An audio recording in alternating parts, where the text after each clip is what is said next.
Bapak, Ibu, saudara-saudari yang terkasih di dalam nama Tuhan kita Yesus Kristus. Damai sejahtera Tuhan senantiasa tinggal bersama kita dimanapun kita berada. Pada bulan ini, bulan September 2020, adalah bulan Kitab Suci Nasional yang mana dengan mengambil tema mewartakan kabar baik di tengah krisis iman dan identitas. Para gembala gereja menyadari bahwa banyak umat Katolik sekarang ini sedang menghadapi krisis yang menyangkut iman dan menyangkut identitas mereka. Bisa jadi kita bukan pribadi yang sedang mengalami krisis, tetapi tetap perlu belajar dan mendalami firman Tuhan supaya bisa menolong saudara-saudara kita yang sedang mengalami krisis. Dalam pertemuan ini, saya akan menyajikan beberapa pokok pikiran sebagai gagasan pokok dalam kegiatan pendalaman kitab suci selama 1 bulan penuh. Ada 4 pokok pikiran yang menjadi fokus untuk kegiatan Bulan Kitab Suci Nasional tahun 2020, yakni pertama, krisis iman dan identitas umat Israel. Yang kedua, krisis iman dan identitas murid-murid Kristus. Yang ketiga, krisis iman dan identitas umat Katolik saat ini. Dan yang keempat, mewartakan kabar baik di tengah krisis iman dan identitas. Jadi ada 4 pokok yang perlu kita dalami sebagai gagasan pokok untuk membahas tema-tema di dalam Minggu Kitab Suci Nasional tahun 2020 ini. Bapak, Ibu, saudara-saudari yang terkasih di dalam nama Tuhan kita Yesus Kristus. Menyangkut iman dan identitas kita. Identitas kita merupakan kesadaran akan diri kita, dan kesadaran ini akan mempengaruhi bagaimana kita menjalani kehidupan, bagaimana kita bertindak, bagaimana kita bersikap, dan bagaimana kita berbicara. Orang yang mengenal dengan baik identitas dirinya sudah dipastikan bahwa dia tahu akan tugas dan tanggung jawabnya dalam hidup berkomunitas. Bapak, Ibu, saudara-saudari yang terkasih di dalam nama Tuhan kita Yesus Kristus. Sejak dibaptis, kita sudah mendapat identitas sebagai pengikut Yesus Kristus dan anggota Gereja Katolik. Kita mengikuti Yesus Kristus dalam Gereja Katolik. Dengan pembaptisan, kita memiliki identitas kita sebagai orang Kristen Katolik. Maka tugas kita harus mempertahankan dan menampakkan identitas kita sebagai orang Kristen Katolik di tengah-tengah masyarakat atau di tengah-tengah dunia. Bapak, Ibu, saudara-saudari yang terkasih di dalam nama Tuhan kita Yesus Kristus. Yang pertama ini kita mendalami bagaimana krisis iman dan identitas yang dialami oleh umat Israel pada masa Perjanjian Lama. Di zaman Perjanjian Lama, umat Israel pernah menghadapi krisis besar yang menyangkut iman mereka akan Yahweh dan identitas mereka sebagai umat pilihan Allah. Krisis ini terjadi ketika kerajaan mereka dikalahkan oleh kerajaan lain dan negeri mereka dihancurkan oleh negara lain atau mereka dijajah oleh negara-negara asing. Iman mereka terhadap Yahweh menjadi goyah dan identitas mereka sebagai umat pilihan Allah nyaris musnah atau pudar.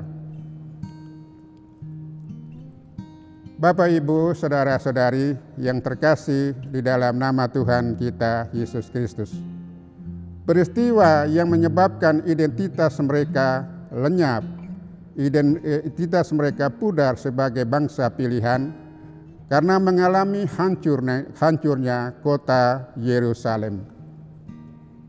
Sejak Raja Salomo wafat, kerajaan Israel terpecah menjadi dua bagian, yaitu kerajaan Israel wilayah utara dan kerajaan Yehuda wilayah bagian selatan. Pada tahun 722 sebelum Masehi, kerajaan Israel wilayah utara dikalahkan oleh kerajaan Asyur dan seluruh penduduk diangkut ke pembuangan. Mereka tidak pernah kembali lagi ke negeri mereka, sehingga yang tertinggal hanyalah kerajaan Yehuda. Maka jelas dan dengan sendirinya rakyat Yehudalah yang melanjutkan identitas mereka sebagai umat pilihan atau sebagai umat Yahweh. Bapak, Ibu, saudara-saudari yang terkasih di dalam nama Tuhan kita Yesus Kristus, memasuki tahun 605 sebelum Masehi, Raja Babel Nebukadnezar mengalahkan Mesir sehingga menguasai wilayah Israel dan wilayah Palestina. Karena itu, Yehuda yang sebelumnya ditaklukkan oleh Mesir, maka dengan sendirinya menaklukkan dirinya kepada kerajaan Babel. Saudara dan saudari yang terkasih di dalam nama Tuhan kita Yesus Kristus, tahun 598 sebelum Masehi, pasukan Babel menyerang dan mengepung kota Yerusalem. Dalam pengepungan itu, Yohakim gugur dan Yohakim digantikan oleh putranya yang bernama Yoyakin. Memasuki bulan Maret tahun 597 sebelum Masehi, Yoyakin bersama ibunya, bersama para pegawai, bersama pembesar-pembesarnya menyerahkan diri ke tangan Raja Babel, yaitu Nebukadnezar. Raja bersama keluarga diangkut sebagai orang buangan ke Babel. Dalam pembuangan ini tercatat ada 10.000 orang tawanan, yaitu terdiri dari panglima dan tentara, para tukang dan pandai besi, dan semua harta-harta yang ada dalam bait Allah dan di dalam istana raja diangkut ke Babel. Bapak, Ibu, saudara-saudari yang terkasih di dalam nama Tuhan kita Yesus Kristus, bagaimana pengalaman hidup bangsa Israel yang berada di daerah buangan atau yang berada di Babel? Orang Yehuda mengalami penderitaan hidup yang luar biasa di tanah asing. Mereka sudah kehilangan harapan karena negeri mereka telah hancur dan mereka sendiri tinggal sebagai orang buangan di negeri asing dan jauh dari tanah air mereka, terutama jauh dari Yahweh. Iman mereka goyah karena merasa bahwa Yahweh sudah tidak lagi berdaya dan Yahweh telah dikalahkan oleh dewa-dewi Babel. Disitulah krisis iman mereka mencapai puncaknya, karena sudah sampai kepada kepercayaan, sudah sampai kepada perasaan bahwa Yahweh sudah tidak berdaya karena Yahweh telah dikalahkan oleh dewa-dewi Babel. Bapak, Ibu, saudara-saudari yang terkasih di dalam nama Tuhan kita Yesus Kristus, bangsa Israel hidup dalam penderitaan, hidup dalam tekanan, hidup dalam kekurangan, hidup dalam krisis.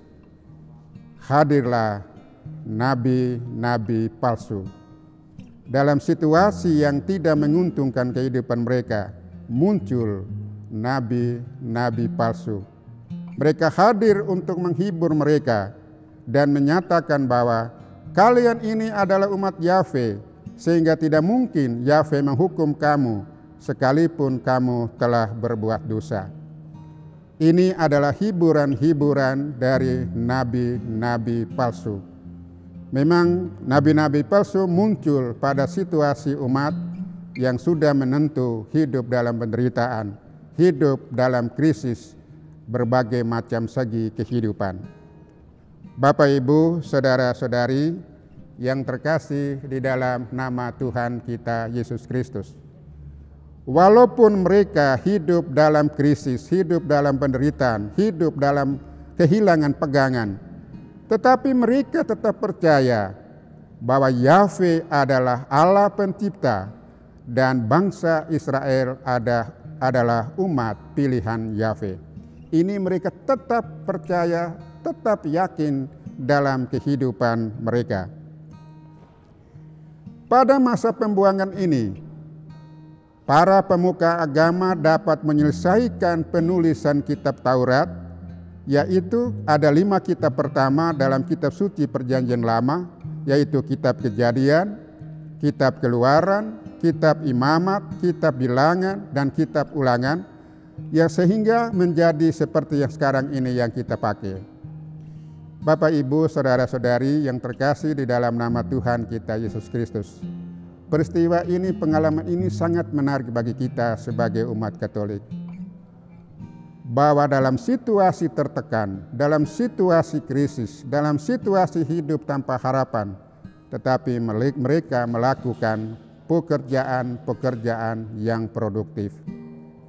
Yang mana mereka bisa menerjemahkan, bisa menulis kitab suci atau kitab Taurat.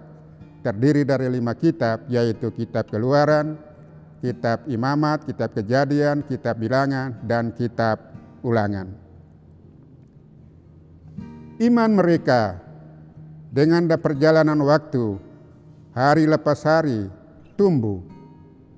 Mereka meyakini bahwa Yahwe, Allah yang disembah oleh bangsa Israel, adalah Allah yang maha kuasa. Iman tumbuh dalam kesulitan. Iman berkembang dalam krisis kehidupan. Bapak, Ibu, saudara-saudari yang terkasih di dalam nama Tuhan kita Yesus Kristus. Ada juga para nabi hadir di antara mereka, di tengah-tengah mereka, yang berkarya di antara mereka di pembuangan Babel. Para nabi membangkitkan pengharapan mereka sehingga mereka tidak putus asa. Para nabi mewartakan bahwa Yahwe adalah Allah Israel, adalah Allah yang hidup dan berkuasa. Dia adalah satu-satunya dan tidak ada yang lain. Yahwe menjadikan langit dan bumi dan menciptakan manusia. Dan para nabi meyakinkan mereka bahwa suatu saat kalian akan kembali ke tanah airmu sendiri. Bapak, Ibu, saudara dan saudari yang terkasih di dalam nama Tuhan kita Yesus Kristus. Memang benar, identitas mereka sebagai warga kerajaan, sebagai warga negara sirna, karena kerajaan mereka telah hancur.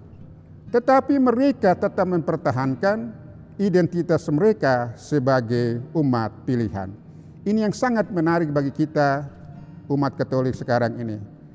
Tekanan kehidupan, semua tekanan-tekanan ekonomi segala macam, dan perlakuan dalam kehidupan sebagai warga negara, dan mereka merasa identitas mereka sebagai warga kerajaan sirna.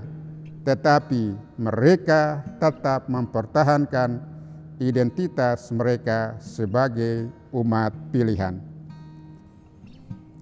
Bapak, Ibu, saudara-saudari yang terkasih di dalam nama Tuhan kita Yesus Kristus. Setelah kita mendalami bagaimana krisis iman dan identitas yang dialami oleh bangsa Israel dalam Perjanjian Baru, sekarang kita juga mendalami bagaimana krisis iman dan identitas yang dialami oleh para rasul atau murid Yesus. Dalam Perjanjian Baru, krisis yang menyangkut iman dan identitas juga dialami oleh para rasul atau yang dialami oleh murid-murid Yesus. Mereka mengalami krisis iman dan identitas ketika Yesus ditangkap, ketika Yesus disalib, dan puncaknya ketika Yesus mati di kayu salib.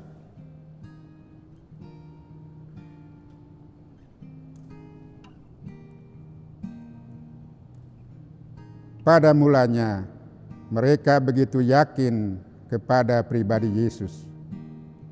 Mereka menaruh harapan yang besar kepada Yesus. Tetapi dengan kematian Yesus, membuat keyakinan mereka terhadap Yesus hancur dan harapan mereka kepada Yesus musnah. Bapak, Ibu, saudara-saudari yang terkasih di dalam nama Tuhan kita Yesus Kristus, harapan para rasul kepada Yesus itu adalah harapan yang bersifat politis, harapan yang bersifat duniawi. Mereka mengharapkan bahwa hanya Yesuslah sebagai Mesias yang bisa menguji, yang bisa mengusir kaum penjajah Romawi dari wilayah mereka. Dan mereka akan merdeka, dan mereka akan mendirikan suatu kerajaan baru, dan Mesias atau Yesus sebagai raja mereka. Ini harapan mereka. Mereka menaruh harapan besar kepada Yesus. Tetapi harapan mereka yang bersifat, saya ulang lagi, yang bersifat politis, yang bersifat duniawi. Tetapi ketika Yesus mati, harapan mereka terhadap Yesus hancur dan musnah. Bapak, Ibu, saudara-saudari yang terkasih di dalam nama Tuhan kita Yesus Kristus, dengan peristiwa kebangkitan, dengan penampakan Yesus yang telah bangkit, memberikan kepada mereka sebuah kejelasan siapa Yesus sesungguhnya. Dan hal ini membuat pemahaman identitas mereka menjadi muncul dengan kebangkitan Yesus. Peristiwa kebangkitan Yesus menumbuh kesadaran iman akan identitas mereka sebagai pengikut Kristus.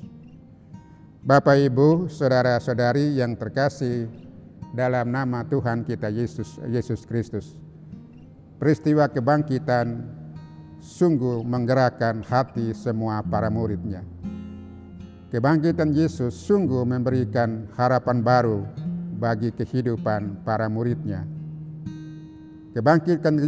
Kebangkitan Yesus sungguh mengangkat identitas mereka sebagai pengikut Kristus dan juga sebagai murid-murid Yesus.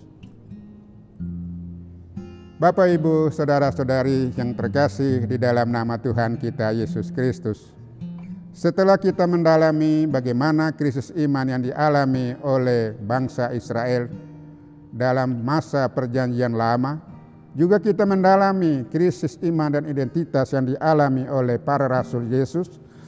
Sekarang kita melihat bagaimana krisis iman dan identitas yang dialami oleh umat Katolik saat ini. Bapak, Ibu, saudara-saudari yang terkasih di dalam nama Tuhan kita Yesus Kristus, iman kita hidup dalam dunia modern. Iman di dalam dunia modern. Dalam kehidupan di dunia modern ini, kita sebagai orang Katolik dihadapan berbagai macam tawaran, berbagai macam pilihan-pilihan hidup. Terkadang kita menjadi susah untuk membedakan mana yang benar, mana yang salah dalam kehidupan ini. Karena semua tawaran-tawaran ini yang menarik kehidupan kita. Apakah tawaran itu membawa kita kebahagiaan yang sesungguhnya atau membawa kita kepada kesesatan kehidupan? Tawaran yang pertama adalah materialisme dan egoisme. Ini memang jelas dalam kehidupan kita. Materi yang menentukan segala-galanya. Kedudukan orang, wibawa orang, semuanya ditentukan oleh materi. Orang yang mempunyai materi banyak, maka dia itu akan dihargai oleh orang lain. Dia dipandang sebagai orang yang sukses dalam hidup. Dan dia itu menjadi orang yang berkuasa karena dia mempunyai banyak materi. Bapak, Ibu, saudara-saudari, ini yang menjadi tantangan yang pertama adalah materialisme dan egoisme. Yang ketiga adalah penyembahan berhala modern. Saya teringat waktu khotbah Paus Fransiskus pada saat Hari Pemuda Sedunia yang diadakan di Brasil tahun 2013, itu tepatnya bulan Juli. Paus menyatakan umat Katolik sekarang berhadapan dengan penyembahan berhala modern. Dan Paus mengecam penyembahan berhala modern. Dan penyembahan berhala modern itu adalah orang menyembah uang, orang menyembah jabatan, orang menyembah kedudukan, orang menyembah popularitas. Menyembah hal-hal ini, berhala ini, menggeserkan Tuhan dalam kehidupan. Orang lebih mementingkan uang, harta, orang mementingkan jabatan, orang lebih mementingkan popularitas, sehingga menggeserkan Allah dalam kehidupan. Seolah-olah harta, kekayaan, kedudukan dan jabatan, popularitas itu yang menyelamatkan kehidupan dia, menggeserkan Allah dalam kehidupan.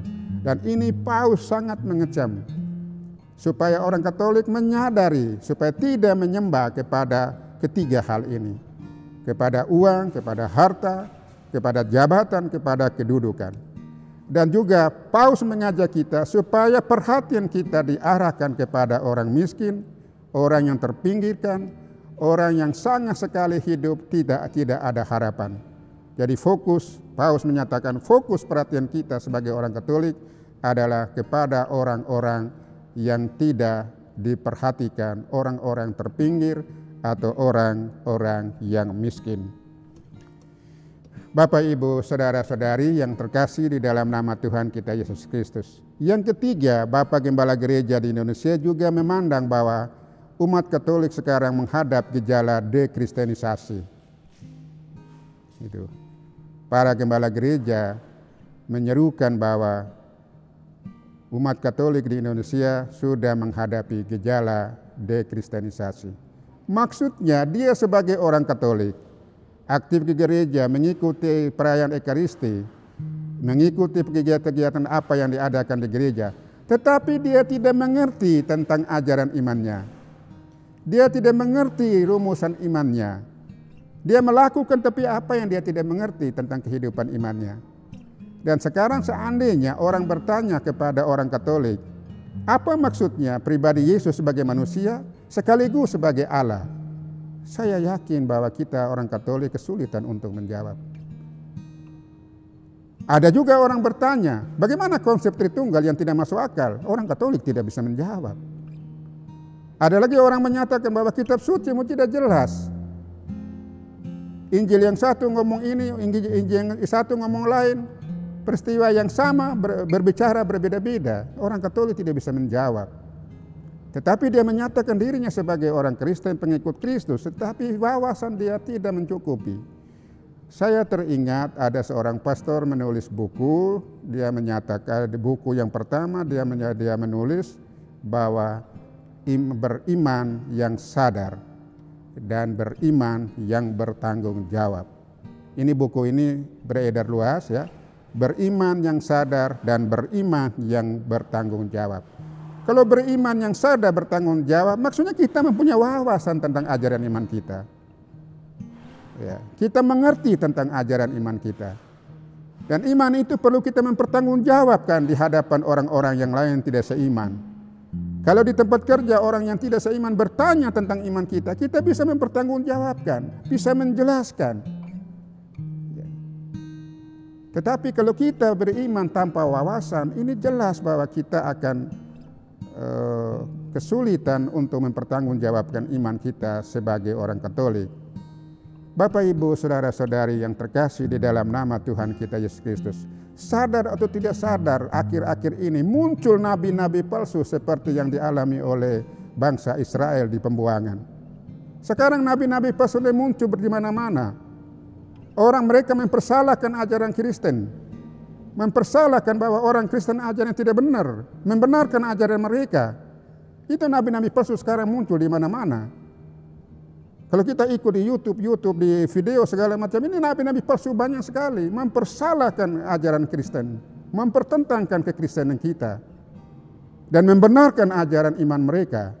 Ini nabi-nabi palsu sekarang bermunculan.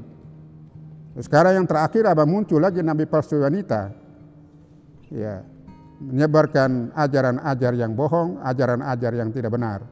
Dan ini kalau kita orang Katolik tidak punya wawasan, iman kita goyah. Iman kita bisa luntur, iman kita bisa lenyap, iman kita bisa pudar dalam situasi seperti ini.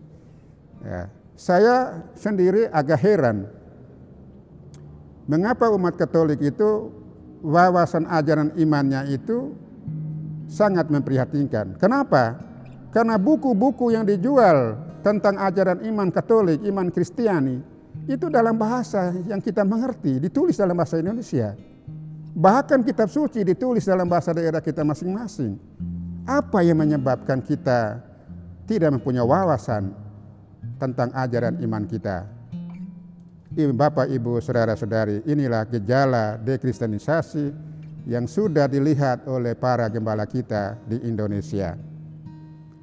Dan ini kesempatan yang baik supaya kita bergaul dengan kitab suci, kita belajar kitab suci, mendalami kitab suci, supaya iman kita yang sungguh-sungguh bertanggung jawab. Kita orang Kristen dan kita beriman secara sadar dan kita beriman secara bertanggung jawab. Dan yang kedua adalah hidup di tengah umat yang beragama lain. Bapak, Ibu, saudara-saudari, orang Katolik hidup tenggelam dalam arus mayoritas agama lain. Tenggelam. Orang Katolik mengalami minoritas kompleks. Dia menghadapi minoritas kompleks. Jadi kalau ada sesuatu dia tidak tampil, alasannya karena kita minoritas, tidak mau berbicara beda, ya, tidak mau tampil di forum, tidak mau tampil di orang banyak, karena merasa bahwa dirinya adalah minoritas. Dan ini kebanyakan kita orang Katolik mengidam minoritas kompleks, merasa diri kecil karena kita adalah minoritas. Yang kedua juga umat Katolik kurang memahami ajaran iman. Saya kira tadi saya sampaikan orang Katolik tidak memahami iman. Yang pentingnya saya ke gereja, saya ikut perayaan Ekaristi, saya mengikuti kegiatan-kegiatan gereja, selesai. Ya, ajaran iman itu diserahkan kepada yang lain. Bapak, Ibu, saudara-saudari yang terkasih di dalam nama Tuhan kita Yesus Kristus, seperti saya sampaikan tadi, saat ini muncul nabi-nabi palsu yang menyesatkan. Nabi-nabi palsu yang muncul di Indonesia di mana-mana. Itu. Maka kalau kita iman kita goyah, ragu, jangan ragu kita datang tanya kepada pemimpin iman, pemimpin agama kita. Tanya kepada pastor. Kalau kita ragu akan iman kita, tanya kepada awam yang belajar khusus supaya bisa menjawab persoalan iman kita. Situasi sekarang seperti yang dialami oleh bangsa Israel dalam hidup dalam pembuangan, muncul nabi-nabi palsu. Dan sekarang ini kita di Indonesia muncul nabi-nabi palsu. Bermacam-macam apa yang mereka wartakan, dan mereka menyerang kekristenan kita, menyerang ajaran kita, membenarkan ajaran mereka sendiri. Dan ini orang Katolik harus bisa menahan itu dengan wawasan. Ya. Perlu belajar apa ajaran iman kita sebagai orang Kristen. Bapak, Ibu, saudara-saudari yang terkasih di dalam nama Tuhan kita Yesus Kristus. Sebagai refleksi kecil untuk kita dalam gagasan pokok untuk pendalaman kitab suci ini, yang pertama saya mengajak mari kita belajar dari bangsa Israel di masa pembuangan. Kita sama-sama belajar dari bangsa Israel yang hidup di tanah pembuangan. Menghadapi krisis iman dan identitas orang Israel di pembuangan, ada beberapa hal yang disampaikan oleh para pemuka Israel dan para nabi kepada kaum buangan. Ini ada hal-hal yang disampaikan. Yang pertama, menunjukkan kebenaran mengenai Allah Israel. Bahwa Allah Israel itu Allah yang maha kuasa. Allah pencipta, Allah yang mengatur semua kehidupan manusia. Ini perlu mereka tegaskan. Perlu mereka wartakan dalam kehidupan sehari-hari. Walaupun dalam situasi krisis, walaupun dalam situasi yang menderita, yang tertekan. Ini yang pertama. Yang kedua, umat Israel menunjukkan identitas mereka di hadapan masyarakat orang banyak. Menunjukkan bahwa kami ini adalah umat pilihan. Menunjukkan identitas diri mereka. Apapun tantangan, apapun kesulitan, mereka menunjukkan bahwa kami ini adalah umat pilihan Yahweh. Dan yang ketiga, ini mereka menunjukkan dengan cara hidup mereka sesuai dengan identitas mereka. Ada 3 hal ini yang kita belajar dari bangsa Israel ketika mereka hidup di pembuangan. Yang berikut kita juga belajar dari para murid Yesus. Bapak, Ibu, saudara-saudari yang terkasih di dalam nama Tuhan kita Yesus Kristus. Tadi saya sudah katakan bahwa peristiwa kebangkitan ini membangkitkan harapan mereka, menumbuhkan iman mereka bahwa Yesus adalah satu-satunya jalan kebenaran dan hidup. Yesus adalah Mesias. Yesus itulah yang membangkitkan kita, memberikan satu harapan baru dalam kehidupan kita. Kebenaran iman ini yang harus disampaikan oleh para rasul. Kebenaran iman ini yang mereka wartakan kepada orang banyak. Ini dari para rasul waktu itu. Yang kedua, para rasul itu mempertahankan identitas mereka, menyatakan identitas mereka bahwa kami adalah pengikut Yesus. Kami adalah murid Yesus. Apapun resikonya mereka menyampaikan bahwa kami adalah murid Kristus. Ya. Apapun yang mereka terima risiko dari pengakuan identitas mereka. Yang ketiga itu para rasul menunjukkan cara hidup mereka menurut identitas. Coba kita baca kehidupan mereka, para murid Yesus itu dikisahkan dalam kisah para rasul. Bagaimana mereka hidup sebagai persaudaraan. Bagaimana mereka membangun hidup bersama. Mereka membangun cara hidup itu menurut identitas mereka, yaitu sebagai murid-murid Yesus. Bapak, Ibu, saudara-saudari yang terkasih di dalam nama Tuhan kita Yesus Kristus. Lewat pembaptisan kita semua diutus ke dunia untuk mewartakan kabar sukacita. Siapapun orangnya, semua diutus oleh Tuhan untuk mewartakan kabar sukacita dengan caranya sendiri dan sesuai dengan kemampuan sendiri untuk mewartakan kabar sukacita kepada umat. Dan sekarang kita diutus untuk membawa kabar baik di tengah krisis iman dan identitas umat Katolik. Ada 4 bacaan yang akan kita renungkan untuk melihat kebenaran tentang Allah dan identitas kita sebagai orang yang beriman di hadapan Tuhan. Tema yang pertama adalah Allah adalah kasih.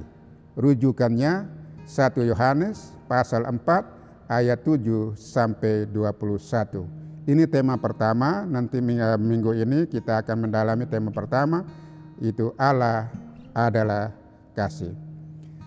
Dalam perikop ini kita akan melihat bahwa Allah yang kita percaya adalah kasih. Dan kita adalah manusia yang dikasihi oleh Allah. Kalau Allah adalah kasih, dan karena kita adalah orang yang percaya kepada Allahnya, maka kita pun harus mampu mengasihi sesama kita.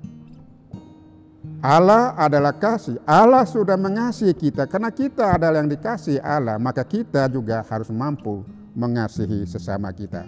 Ini tema pertama akan kita dalami, yaitu Allah adalah kasih. Tema yang kedua adalah Yesus anak manusia. Rujukan dari Injil Matius pasal 25 ayat 31 sampai ayat 46. Dalam perikop ini kita akan melihat bahwa Yesus yang kita imani adalah anak manusia yang berkuasa atas kerajaan surga. Sebagai orang yang percaya kepadanya, kita akan melihat bagaimana bersikap sesuai dengan kehendak Tuhan. Bagaimana kita bersikap sesuai dengan kehendak Allah? Bagaimana kita hidup sesuai dengan firman Tuhan, sesuai dengan kehendak Allah dalam kehidupan bermasyarakat. Ini tema yang kedua, bahwa Yesus anak manusia. Tema yang ketiga adalah orang berdosa dipercayakan oleh Tuhan. Rujukannya itu Injil Lukas pasal 5 ayat 1 sampai ayat 11. Dalam perikop ini kita akan belajar dari Petrus. Kita belajar pengalaman Petrus. Petrus mengakui bahwa dia adalah orang berdosa. Dia merasa diri tidak pantas untuk berdekatan dengan Tuhan. Tetapi Tuhan justru mengutus dia yang berdosa ini untuk mengajak sesama untuk percaya kepada Tuhan. Bapak, Ibu, saudara-saudari yang terkasih di dalam nama Tuhan kita Yesus Kristus, lewat pengalaman Petrus mau mengajarkan kita bahwa kita ini orang yang berdosa, orang yang lemah. Tetapi lewat kelemahan kita, Allah menyatakan kekuatan. Saya ulangi lagi, lewat kelemahan kita, lewat kerapuhan kita, Allah menyatakan kekuatannya kepada dunia. Sehingga apa yang kita lakukan bukan diri kita, tetapi Allah sendiri yang menyatakan, maksudnya Allah sendiri yang menyatakan rencananya kepada dunia lewat diri kita. Oleh karena itu, apa yang lemah, apa yang rapuh dalam diri kita, Tuhan menyatakan kekuatannya kepada dunia. Yang keempat adalah persekutuan orang beriman. Rujukannya itu dari Kisah Para Rasul pasal 2 ayat 37 sampai dengan 47. Melalui perikop ini kita akan diajak untuk menyadari bahwa kita adalah orang-orang yang telah dibaptis dan masuk dalam persekutuan yang percaya kepada Kristus. Kita akan melihat apa yang harus kita lakukan sebagai anggota persekutuan.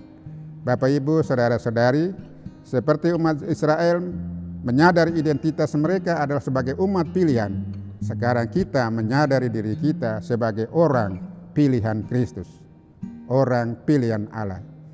Dan kita semua ini orang Katolik sebut orang kudus. Kenapa? Karena kita milik Tuhan. Dikatakan kudus karena milik Tuhan. Saya dengan Anda adalah orang kudus. Kenapa? Saya milik Tuhan, Anda juga milik Tuhan. Sesuatu yang kudus adalah milik Tuhan. Maka kita sepantasnya adalah orang-orang kudus. Karena kita adalah milik Tuhan. Maka tugas kita adalah mempertahankan, menyatakan kekudusan kita dalam kehidupan sehari-hari di tengah masyarakat. Ini pertemuan yang keempat dengan tema persekutuan orang-orang beriman dengan rujukan Kisah Para Rasul pasal 2 ayat 37 sampai dengan 47. Bapak, Ibu, saudara-saudari, saya kira demikian apa yang saya sampaikan ini. Kalau ada yang baik, kalau ada yang menarik, itu berasal dari Allah. Kalau ada yang tidak baik, yang tidak menarik, itu berasal dari saya. Apa yang lemah, apa yang kurang, itu dari saya. Tetapi sesuatu yang menarik, sesuatu yang baik, itu datang dari Allah sendiri. Saya menyampaikan kepada kita, Bapak, Ibu, saudara-saudari, mulai hari ini, ambillah dan bacalah firman Allah. Sekali lagi saya menyampaikan, Bapak, Ibu, mulai hari ini, ambillah dan bacalah firman Allah. Sekian dan terima kasih. Damai sejahtera Tuhan menyertai kita semua. Tuhan memberkati. Amin.